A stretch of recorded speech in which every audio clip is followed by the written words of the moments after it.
et wana apepe a kono no merao le ngata primela anu le keke anu le potro da tona sina no di le porong me samio na amekua na nolore masro kwa yana newa beto ne pote bela de fou la prochaine la moitié de la déclaration solennelle de ma camine non mais à me mettre pourquoi parce qu'il y a le cas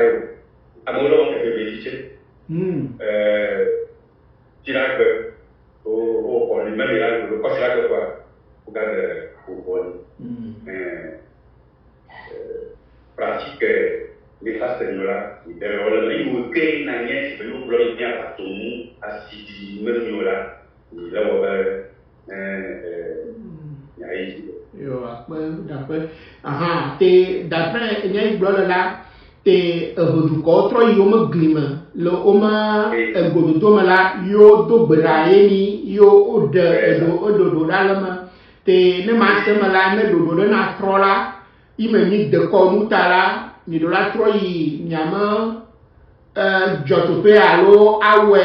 le godo la matin so ko te be yai maga wota emenya vote odora we do mute nya ibra na mai be mi jedo tro na sie ni